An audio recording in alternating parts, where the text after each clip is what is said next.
Welcome to Leadership Development News, Profiles and Practice of Top Performers. I'm Dr. Roy Nadler, Dr. Kathy Greenberg, my co-host and esteemed colleague and friend for 18 years now. We have over 800 of these shows that we've been doing. We started off as a radio show, and now it's the new name or old name podcast. And so glad to be able to bring you Topaz Adizes. We're going to talk about transforming the workplace culture with power of questions. Kathy and I are both executive coaches, and we know the power of coaches. And one of the reasons that why we do this show is so we can learn. And so we're going to learn today from Topaz. Kat, welcome. Hey there. Well, I have to say I'm very fortunate. I am sitting here in sunny Palm Beach, and I hear the whole world is getting ready to explode into some bad weather, especially across the northern region. And it's good to see that our colleagues, out on the West Coast are starting to feel some relief. And hopefully it's going to be a really good week and a beginning of a new month. Oh, great. A new year. So let me say a little bit before we bring on Topaz. Why are we doing this show? Well, the reason is we want to bring you tools, tips, so that you can be better. You can be better with yourself around work-life balance, around performance, but also better with the people that surround you, your team, your colleagues, your family. And we all know with everything going on in the world, we like to say everything is more.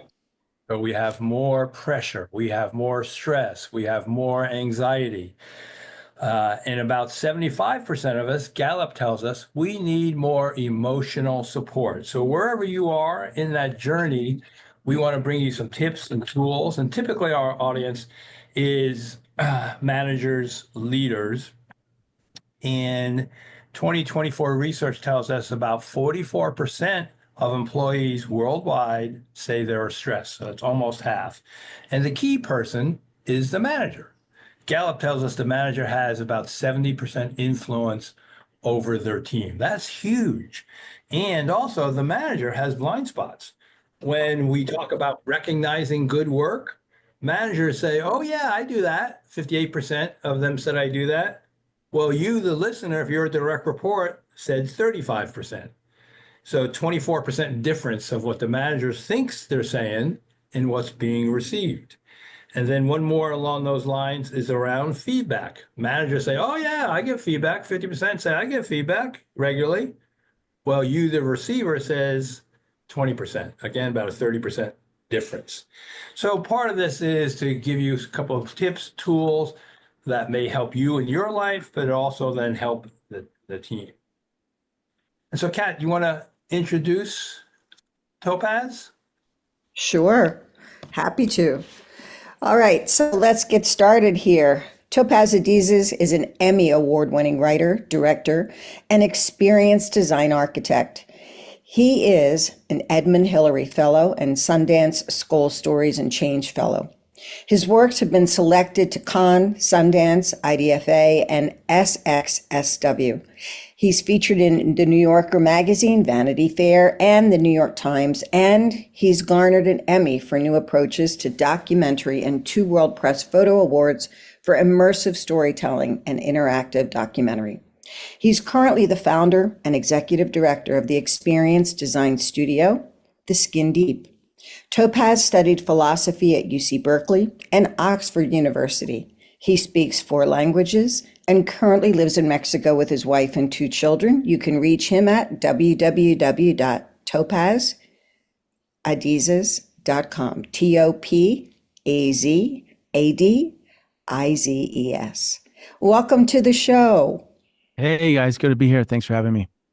Good to be here. So you currently in Mexico right now? I'm currently in Mexico. I'm right now. This is what you see behind me. It's that's nice day. Oh, that's great. Well, good to have you. Yeah, you got a little different background than some of the people we have, so you're happy to have you. So tell us about, some of the influence you have, a little bit of kind of, that background and brings you to where you are today.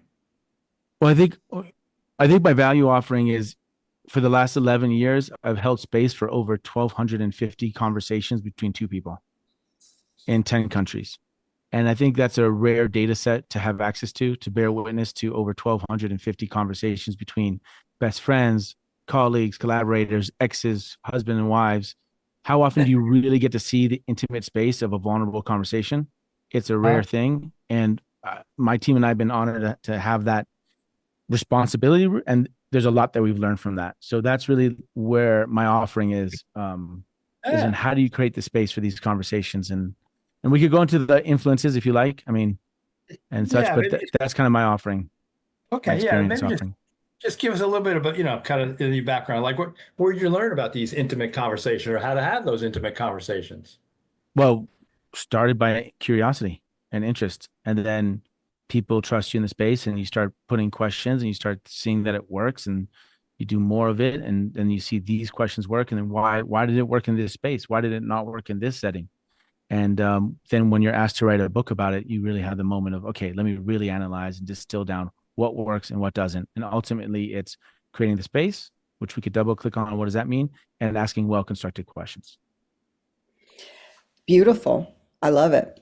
What do you believe is truly the art of asking a meaningful question? And in your experience, Topaz, how can it transform not just personal relationships, but workplace relationships? Yeah.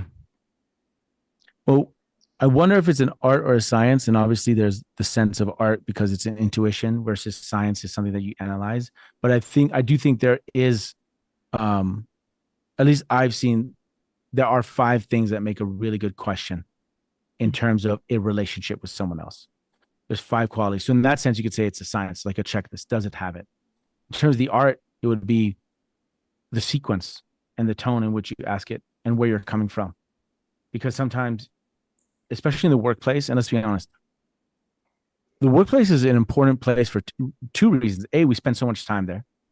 And 2, our ability the effectiveness and efficiency of our relationships to work together coherently is going to dictate our ability of our livelihood for ourselves and our loved ones. So, and the downside of it is sometimes in a relationship, you're dating or whatnot, you have friends, well, it's easy to fire them. Well, not easy, but you can. But in the workplace, especially if you're not the one if you're working with a colleague, for instance, you can't fire them. You got to make that relationship work, right? And if you do or you don't, it can affect your livelihood. So the stakes are high. And there are different rules because there's power dynamics, right? There's a level of professionalism and individualism, and where does that line lie? So I do think there's an art to the sense of the sequencing, but there is a science because there are things you can look at when you construct a question that make them better than others. So Topaz, I want to make sure we capture this. This is what we said earlier. This is the great learning. So you said there are 5 things. I want to make sure I didn't miss it, our audience. I think you said sequence, tone, and where they're coming from. No. The 5 things to make a quality question is 1, in the context of a relationship that you're exploring something, that you want to discover something, right? Because sometimes you're in one meeting where, look, this is not a brainstorm meeting. This is a meeting where I'm collecting information. So it's very good to articulate that at the beginning of the meeting so that people know what is the behavior that's permissible and expected, what they can expect from the meeting and what can be expected of them. So that's about creating the space. As a leader, you want to let people know, hey, this is what this meeting is about. Much like you don't sleep in the kitchen and cook in the bedroom, right? There's certain spaces where you know what you're doing. So how aware you are, especially as a manager, of articulating what is a space we're in for this meeting. Okay. So set expectations is number 1. Is that right? I would say, yeah, but let's be careful about expectations because expectations could easily end up being the agenda of where we end up. I don't mean the agenda of a meeting like this is what we're doing. I'm talking about your agenda as a manager of where you want to get to.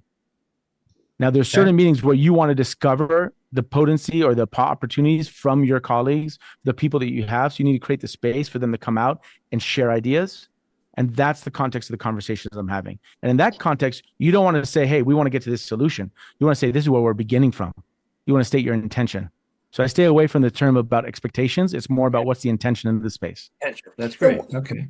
Yeah, I was going to say, maybe we could just say step 1, step 2, step 3. Well, step 1, so there's 2 parts. Look, it's creating the space and the construction of the question. In terms of the space, basically, state the intention of where you're starting from.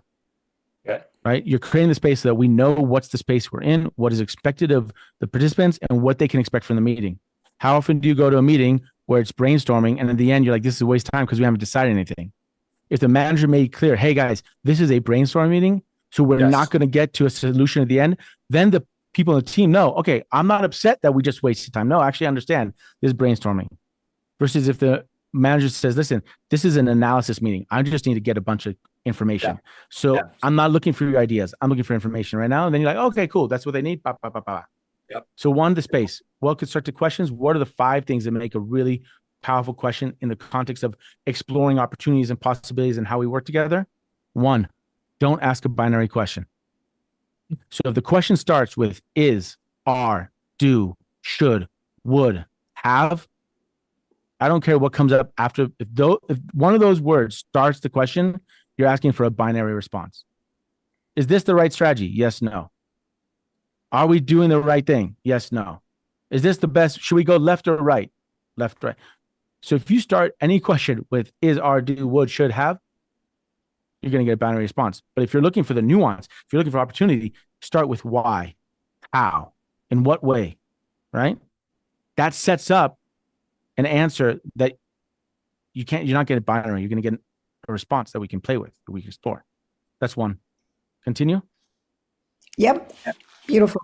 We're with you, and we just want to make sure people taking notes like I am. I want to see what comes after 1, and then 2, 3, 4, 5. Sure. So yeah. So 2 would be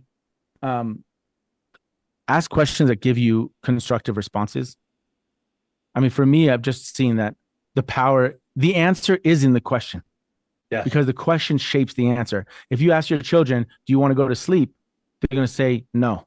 The options are yes or no. If you tell your children, hey, do you want to sleep on the bed or on the couch? The option to stay awake is not an option. The question shapes the answer, right? Yeah. So when you ask a question, are you constructing a valuable question? If you ask your team, hey, why did this campaign strategy fail? You get a bunch of reasons why it failed. How constructive are those answers that you're asking for? Instead, you can say, okay, what did we learn from this campaign that we can carry to the next one? Those answers are going to be a lot more empowering and things that are constructive because you can actually do something with them. So when you're looking at the question, is it fetching constructive answers that you can work with, that are tangible, that you can actually do something with, versus just making you feel disempowered and depressed, right? Yep, got that. Great. 3, and this is something that people miss a lot, and this is really helpful. I would say this is the biggest differentiator. Make sure the question is a connective one. And what I mean by that is it reflects the people who are in the conversation. If I ask you, Kathy, what do you love about executive coaching? And really ask you, what do you think about and the barman at Starbucks says, what do you love about executive coaching? Your answer will be the same. I'll tell you, okay. But if I say, hey, Kathy, what do you think we both love about executive coaching? You're going to answer that differently if I ask you that, if Riley asks you that, if the starman, because you have to, it's a reflection of our relationship. It's a reflection of what you think of me, of how we both behave. So it's unique to the conversation. So when you ask a question, and also what happens there is if you ask a question where it's connective, it's a reflection of our relationship, you're more invested in what they're going to say because you're involved in the answer. You know that conversation is unique to our relationship and in the moment.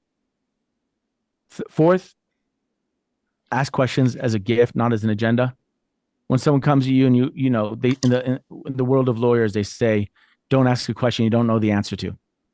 So oftentimes, especially in the workplace, your manager asks a question, you know they know the answer.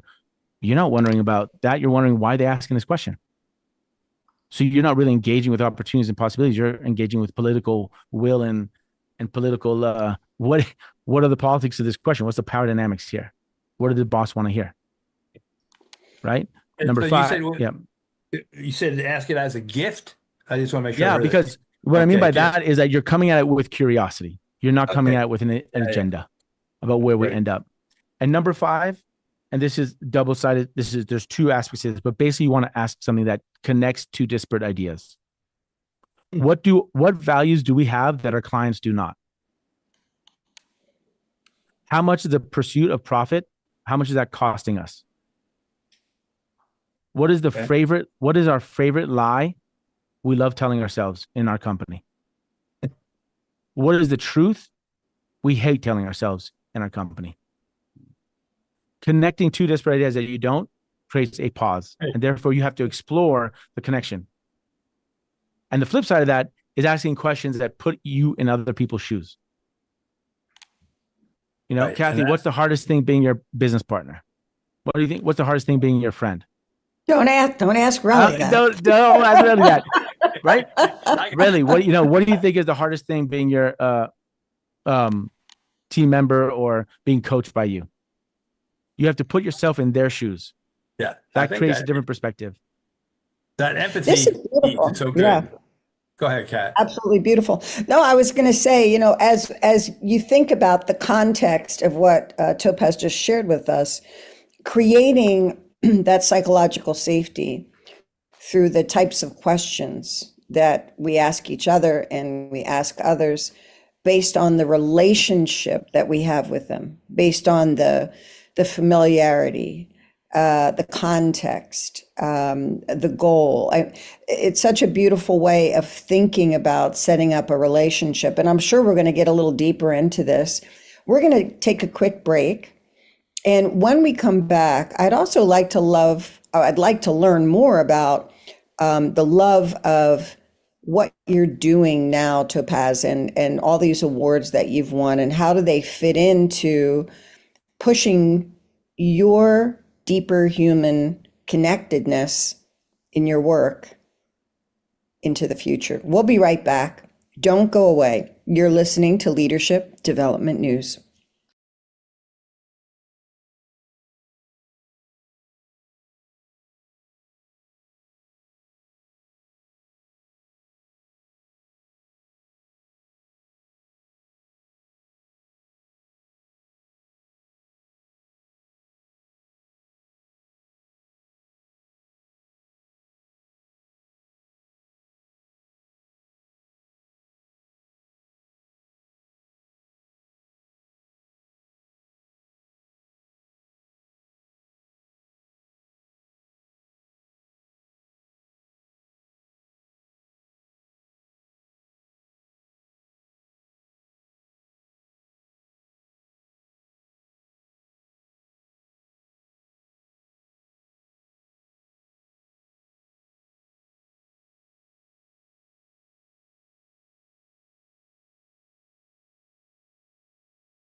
Welcome back to Leadership Development News. We're talking about Topaz Adizes. We're just kind of getting into kind of the meat of his work and what he's done and in around these 1,250 conversations that he's videotaped and I think squeezed the juice out of what makes a powerful and meaningful conversation. And so before the break, we Kat just touched on psychological safety. So what kind of questions can add psychological safety to teams? And I know, Topaz, why this work is so valuable and you actually have a deep, rich experience with this is most leaders of teams are just asking questions and it's about the task. And it may not bring in some of the things you're talking about, the relationship and the connection. So yeah, say a little bit about questions that can add to the safety around their team. Sure. Yeah, first, I think it's important to make the distinction between safety and comfort and discomfort. I don't think we should confound the two. So you could be safe and you could be uncomfortable. Just because you're uncomfortable does not mean you're not safe. Yeah. And I think that's an important thing to say, because usually if I'm going to go bungee jumping, in theory, I'm safe because these guys have tested the bungee cord. They've done it thousands of times and they know I'm not going to hit the rocks at the bottom. But I'm definitely uncomfortable because I'm about to jump off a bridge. And when I'm done, my life's going to be that much richer and more fulfilling because I just had this incredible experience of jumping off a bridge, but I'm safe. And similar with conversations, the fact that you're uncomfortable does not necessarily mean you're not safe. And I think that's an important distinction to have, because the best place to be is in a place of safety, but uncomfort. Why? Because uncomfort means you're growing, you're stretching, do something new. And in the context of a workplace, you can ask questions that reinforce the safety. And a very simple one, and I'm sure you guys are very familiar with this, is simply adding to the word, do you think or do you feel, to any question. So instead of saying, why did this marketing campaign fail? If I just said, why do you feel this marketing campaign failed? Makes a big difference. Yeah. Because if I ask you, why did the marketing campaign fail? You're speaking on behalf of that question puts you in a position as the arbiter of the objective truth. This is why. And then someone else is going to say, wait, wait, that's not why. Or no, wait. And everyone's now defending. And instead you say, why do you feel? It's like, I can't argue with your feeling, with your thoughts. And that in some sense creates a space of, okay, this is their opinion. And this is not the objective truth, is their subjective opinion. And you can't argue with that. So you can hear them. And you're creating already, just that question shapes a perspective of listening and being seen and seeing. And I'm smiling here just because for many of our leaders out there, just what Topaz said, just saying, what do you think? What do you feel? We know from Gallup, they have these 12 questions, and this is basic stuff. My opinion seems to count. Yeah. If you're a worker, does your opinion seem to count? Well, someone's got to ask you, just like Topaz said, what do you think? What do you feel? Oh, I'm important here. The other function that you could use in a question, which is super helpful, is what I call putting in bungee cords. So it would be, what do you feel is the hardest thing working with me? Or when have I disappointed you in the workplace recently? Now, if you get asked that question, you're wondering, am I really going to let them know? But if you add to the end of the question, and why do you think I did that? Or why do you think that was the case?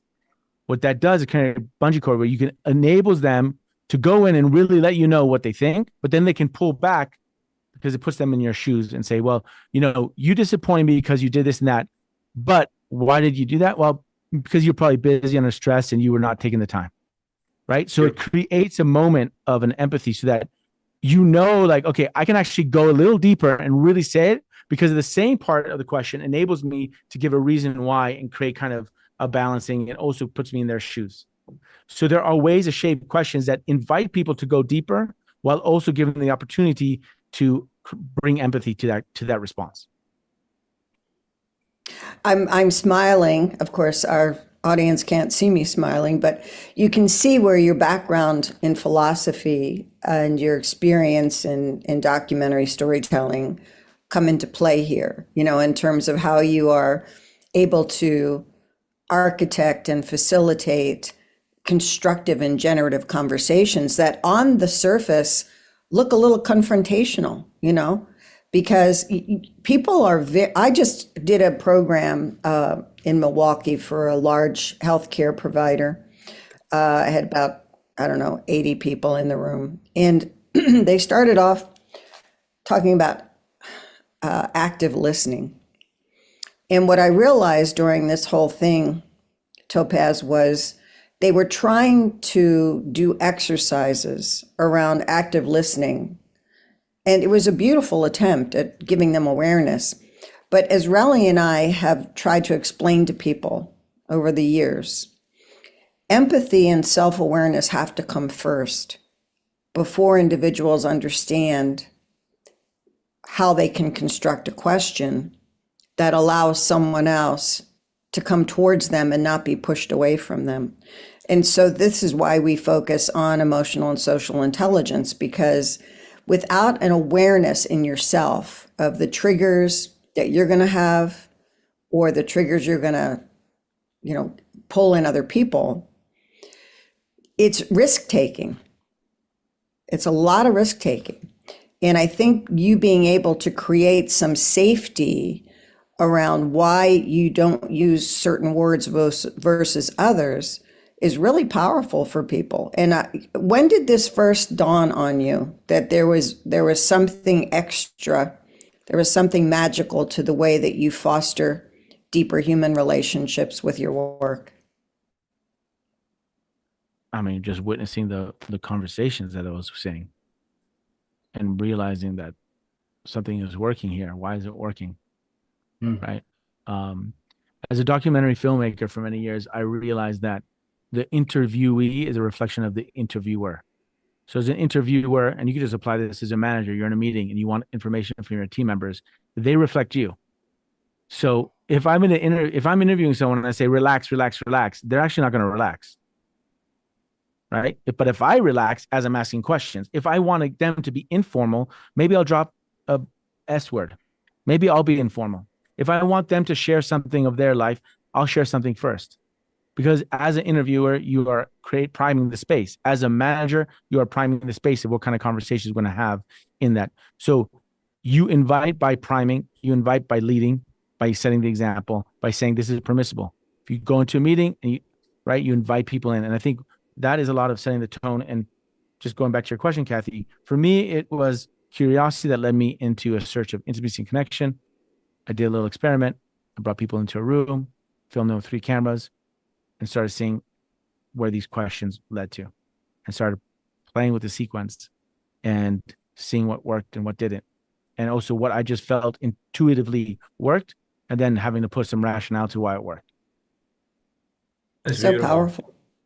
One of the things I like you bring in, especially the empathy, and I'm going to ask you, a question about questions that may ignite trust and empathy. But the word on empathy, sometimes psychologists call this the theory of mind. And what you talked about before is, why do you think I did that? Like, oh, you want me to think about what you're thinking?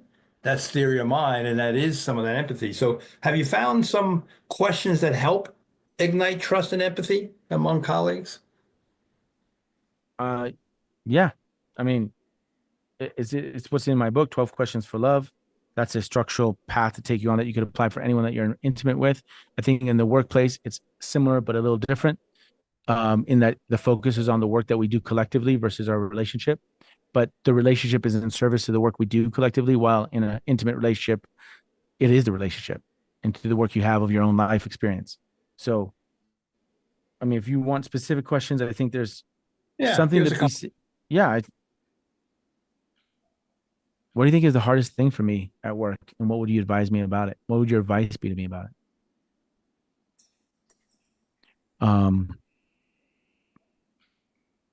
What do you feel is our biggest challenge right now, and what do you think it's teaching us? Yeah, I like it. Where do you suspect is our collective blind spot, and what can we learn so that we have better view of that, or what are we avoiding so that we can't see that blind spot? I think something that's important, and you guys talk about emotional self-awareness is the number one. I think what comes up for me when I hear that too is also like, okay, how do we do that? How do we develop self-awareness? And it's practice, right? It's a practice. You have to put yourself in situations, and ultimately you have to ask yourself questions. Self-awareness is asking yourself certain questions so that you're self-aware. So it's a practice. It's not like all of a sudden you turn on a switch and you're self-aware. No, it's a practice that keeps on going depth and explores. And part of that is creating a safe space that leads you in, that allows you to be uncomfortable, that is catalyzed by either self-reflective questions that you ask or questions that you ask in relation with other people. And it's a practice. And I think what comes up for me, that in these conversations, I invite people to do what I call is deep listening, which is feeling to listen. And versus active listening, it's not that. It's actually you're listening to your body before responding. You're listening to the discomfort in your body, the chest, and seeing what comes into that space and responding from there instead of thinking about your response as someone is talking, because then you're not really listening. And that leads you to a different kind of conversation, a really interesting one. Let me see if I understand it right. In this round, the empathy. What's going on with me now, which is the self-awareness? What's going on with me now? What feelings am I having? Which a lot of people have a hard time describing that, which is, as Kathy said, why self-awareness is so important. So that's data, that's information that then I can ask better questions because I'm experiencing something, or I know what I'm experiencing. We're all experiencing, but I know what I'm experiencing. Therefore, I can kind of connect that to the other person. Well, I think that oftentimes, especially in the workplace, we're operating from our minds, which is built to protect us. And sometimes to find hidden opportunities, you got to connect with the heart, which is built to connect you. So the question is, how do you cultivate the space for connection, right? And in the workspace, what does that mean? I'm not doing foo-foo. I'm talking about, look, you're a manager. You're managing people. Your people are engaging with either the products directly, with the marketing, with the clients directly, right? They have a different view than you do. You want to solicit that view. But there's power dynamics involved. They feel you have an agenda, you have a view. They don't want to confront that. How do you invite those opportunities, those blind spots that you have, so that you can expand your vision of view? So how do you invite these people in to share with them, because they might be they might be thinking with their mind about how to protect themselves to keep the job, right? How do you do that? Is by creating a safe space where they can feel uncomfortable, but then constructing the questions that they reflect back. And so part of that is that in your listening to them, you're not listening from the mind, because oftentimes when we're in a conversation, we're thinking about our response as we're listening. Sure. In order to win the argument, to make us look smart, to whatever it is, to get what we want. So therefore, if we're listening from the mind, we're going to end up in a certain scripted conclusion or a certain space. If we can bypass that because we feel safe and we're welcome to be uncomfortable, and we listen to our bodies, our intuition, our empathy, we'll end up in a different conversation. And that can reveal new opportunities for us as a business and as a team. And, Topaz, to that point, when Relly and I are training, teaching, engaging, coaching, and I'm sure you experience this as well, you have knowledge and experience that has allowed you, as it has allowed us and many people who are listening, the practical application of these tools and skills. So this is kind of a master class, if you will. There are many people out there, and I work across special forces and special operations, all the alphabet soup, FBI, ICE, Homeland, CIA. And one of the things that interferes with our being able to have those kinds of conversations are levels of experience, being put at risk under certain circumstances, and rank, which is something that is very powerful in certain workplace cultures. So when we talk about these kinds of contexts, one of the things that I'm hearing you speak about, but we're not kind of saying it per se, is a person has to be pretty conscious to be able to monitor themselves. You are describing capacity, and in your videos, your platforms, whether it's TikTok or YouTube or the other forms that you use, are very powerful because the examples you're showing are, they're pretty common, they're pretty simple, but yet it's clear that the individuals that are participating have a level of consciousness that allows them to perform at a certain level. So when you are working with people for the first time, is there something you do to set the context for that? Because in order for somebody to actually know what they're feeling and understand their emotions, to be able to overcome that discomfort and engage, it's beyond the psychological safety. It's knowing oneself and knowing the person that you're speaking to is going to reciprocate in kind, and there will be no consequences. So how do you set that up?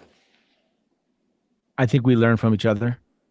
Not everyone that's in 1250 is highly self-aware. There are people who are put in a safe place, albeit uncomfortable, with a well-constructed questions that gives them an opportunity to practice that self-awareness, to practice what I call emotional articulation, which is different than emotional intelligence. It's the ability to articulate the emotions, and not everyone has it, but it's a practice. And the only way to get there is to practice it. So what is the spaces we need to be in to practice it? A safe, albeit discomfortable space with well-constructed questions. I just went quick because I know we have. Yeah. So we're going to take a quick break, and then we'll be right back. You're listening to Topaz Adizes and Leadership Development News. We'll be right back.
Welcome back to Leadership Welcome back. Development News. Go ahead. We're back. We're both back. Yeah, I thought I was going to bring us back and you were going to ask the question, but I'm good All right. either way. All right. All right. Well, I think we're back. So, so thank you. Let me ask the question then.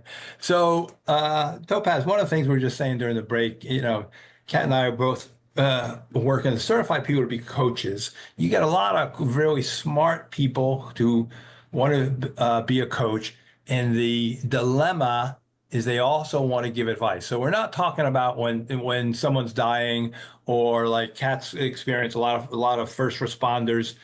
If there's not an emergency, what, thoughts you have about how do you manage yourself when you know the answer and you're dying to give the answer, but it's not listening? What I find interesting, let's go to when you're directing a film. When I was directing actors, I realized that it's not about me telling them what to do. It's about me figuring out how to put them in a position that they discover what it is I want them to do from themselves. So when you're giving Yes. advice, how often are you giving advice and it just goes over their head? They're not listening. They're not there. So the question isn't about giving the right advice. The question is, can I place this conversation in such a way that they can receive helpful advice, that it lands? I mean, that's what you guys are, right? As coaches, I'm Yep. sure, Yeah. it's not about having the answers, it's about making sure that they hear or get as close like that it lands. Because what's the point? You might have the right answer, but if it's not going to get executed and implemented, it goes over the head. So I'm sure you guys have a lot of experience with that. For me, it's about how can you place the question such in a way that it leads us to discover the answer together. And that is so unique. The example you gave is so unique because having, and I'm sure you're going to smile when I say this, Topaz, having been an investor in films for many, many years, having been an actress myself, I don't think there's anything more risky than telling people with a lot of ego what you want them to do and how Mm-hmm. you want them to do it. And the beauty of what you just articulated in describing the sense, the context, and the essence of the behavior that you're trying to elicit in the viewer is such a unique perspective. And it just, the light bulb just went off for me in terms of that profound experience that a manager or a leader can Mm-hmm. use can construct, watching the Mm-hmm. players as though they are Mm-hmm. all valuable, they all have a skill, they all have a talent, they all have a temperament. How can they play together to create this unique approach to success?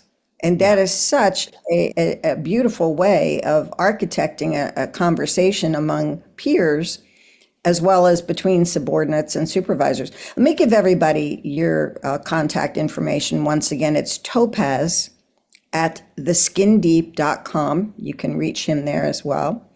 When you are looking at capacity, when you're looking at how to approach a conversation that really needs to have depth, and you see that somebody is really, they're kind of locked. They're really locked emotionally, physically, mentally.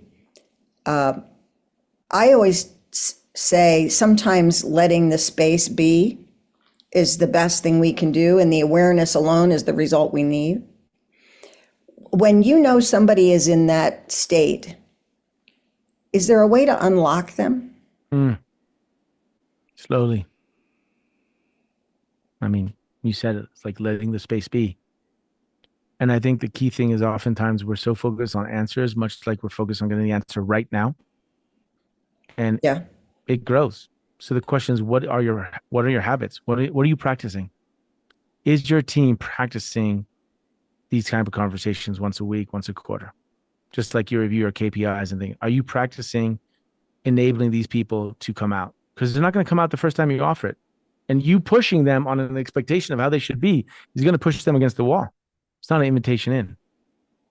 I mean, Mhm. ultimately, what I'm saying is we work together, and how we work together dictates our ability to have a higher quality of our livelihood because we're executing certain missions together, our campaigns and whatnot. So, what are the practices? What are the habits that we have? What are the spaces we create? What are the questions we ask such that we're inviting people out of their shells because they know it's a safe space, albeit uncomfortable, and they know that there's a payoff to it. They know that me sharing this opinion that might be contrary to my manager, that he or she or they may respect, because they understand there's an opportunity here. So I'm offering that and putting myself on the ledge because it could benefit the whole team. And if we cultivate that as a practice, then we'll get there. If you put pressure on one meeting, no one's going to come out. And as a leader, it's like, what are we practicing? So are you putting that into a practice? That's why if you look at your relationships, you always hear that, or I tell my friends, like, respect the date night, with my wife. Respect it. Like, how often are you doing a date night? You got to respect the date night, right? And then what are you doing on the date night? If it's just once in a blue moon, it's not a practice. Make it a practice, becomes part of the culture. That can affect strategy, right? So we talk about that date Great night, advice. that analogy with your spouse or partner.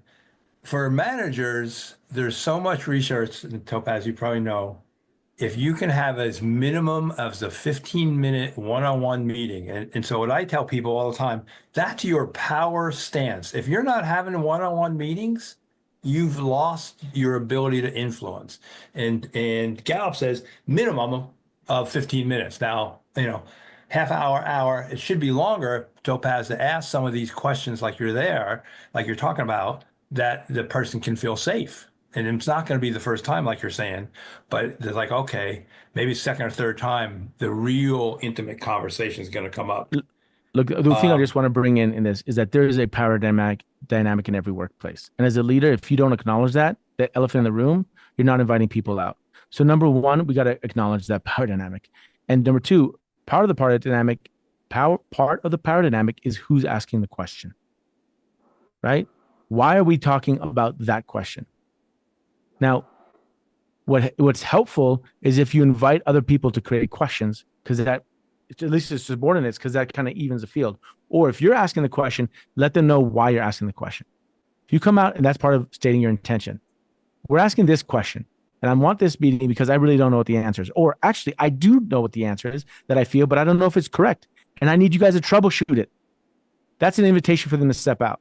But if you come to the meeting and say, hey, here's the question, and you don't acknowledge the fact that you have power in the asking of the question, and you don't acknowledge the power dynamics in the space, you're not inviting people out to get their full opinion. And sometimes, let's be honest, you don't need it. You need to execute, especially if first respond, no, I'm talking about certain conversations where it's like, hey, where are the blind spots? What are we not talking about in this room that we know if we unleash, it's going to unleash the potential of our team, of our company? I'm speaking specifically about those kind of conversations that are so helpful to be had.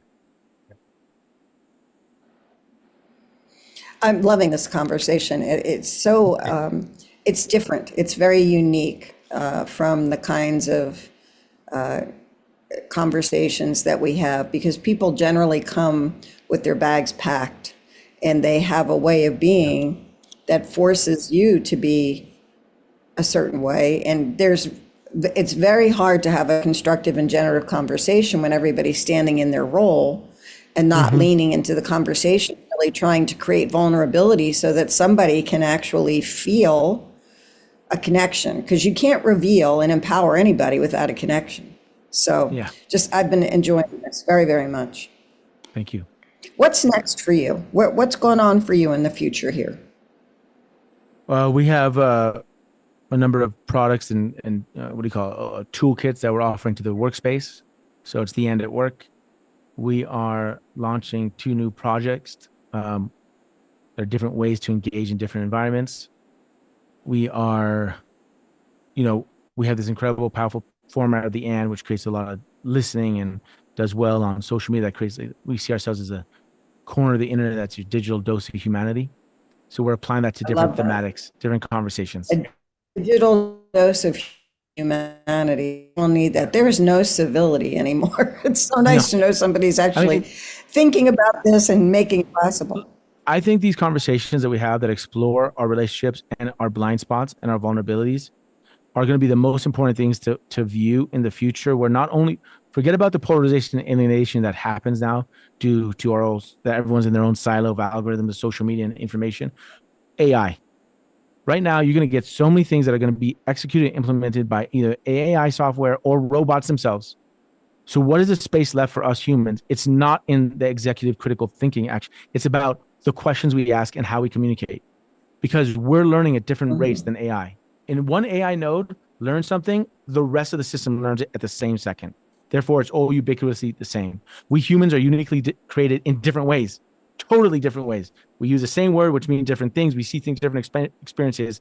In those differences lies the golden opportunities that AI won't notice, that we will prompt Correct. those opportunities in AI. So the question is, Absolutely. how do we cultivate that space of difference and understanding in a safe way, albeit uncomfortable, so we can unleash the opportunities, the blind spots that we have? So one of the things, Topaz, you're really coming up with a lot of great stuff. I want to ask a couple of our lightning round questions and see where this goes. So just, Okay. if you were to say, just answer, leadership is, Asking quality questions. okay, that I kind of predicted you would say. At work, it's all about, Coherence. right? And then this is a little bit more personal because going around the self-awareness that we're talking about. So what do you do during your workday that's the most recharging for you?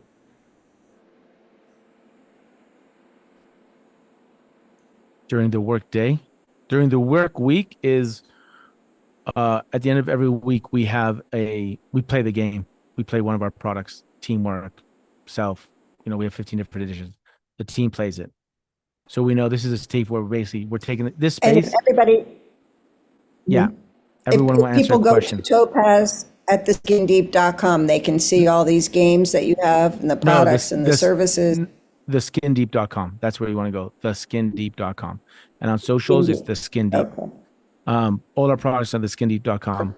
What I would say, we do that. And then we also, every other week, invite one of our clients, one of the people that uses our tools or watch our videos, to reflect back to us how they found us, what they love about us, what they'd like us to do more of, what they don't like.